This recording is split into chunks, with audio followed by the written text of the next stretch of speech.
I was not always a student who applied myself like I should. And as I've gotten older, I went to college is when I really got invested in academics, and I really started to apply myself. And I always knew I was intelligent, but I didn't really have I don't know what it was that stopped me from fully achieving my potential.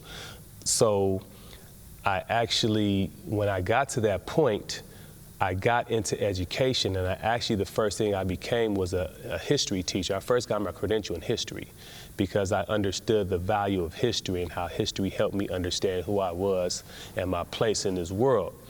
And so when I first got my teaching credential, I wanted to do it in history because I wanted to make an impact, because my motto is know thyself.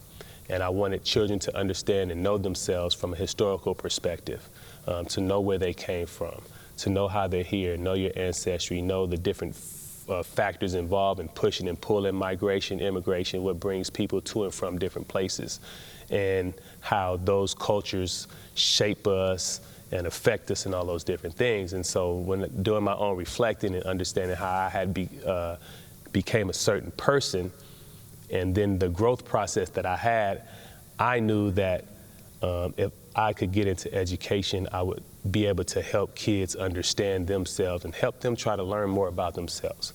As a physical education teacher, it's still the same motto, know thyself, but now it's more from a physical perspective, knowing about yourself, the human body, knowing about health, knowing how to push yourself in those different limits.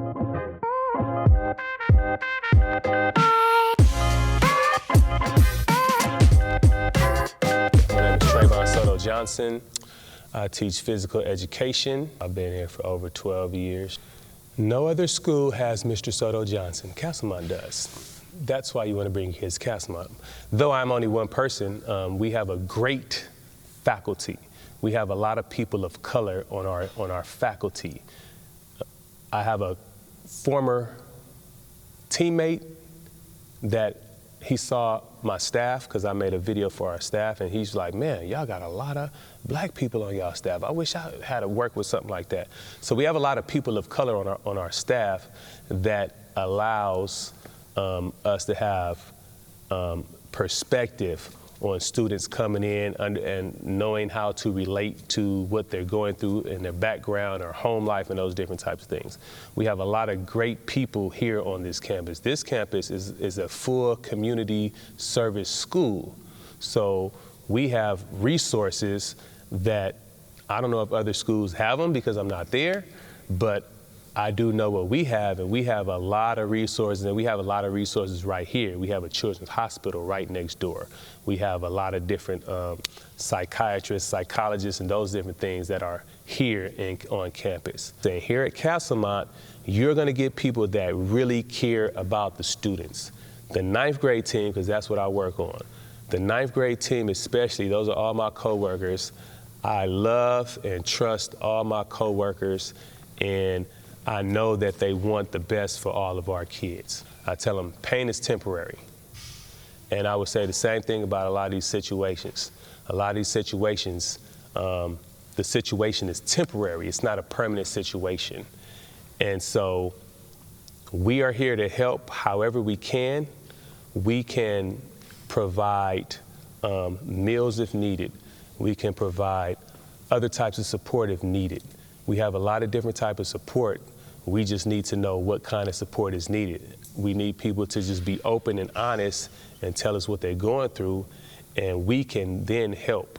It's hard to help people who don't speak or don't know how to express their needs. I suggest that you find a way. I know sometimes may be cultural in which you may not want to talk, or some other things that's going on. Maybe something happened and that created some trauma that makes the kid shut down or something. And we understand that. We're patient, but the key is really to try to figure out a way to find an adult that you can trust, to build a relationship with, that you can talk to, because then that adult can then become an advocate for that student. Try to step outside of that comfort zone, because that's also how growth is developed. Growth is developed from stepping outside of your comfort zone. And the more you do that, the more you're going to grow and things are going to start to change.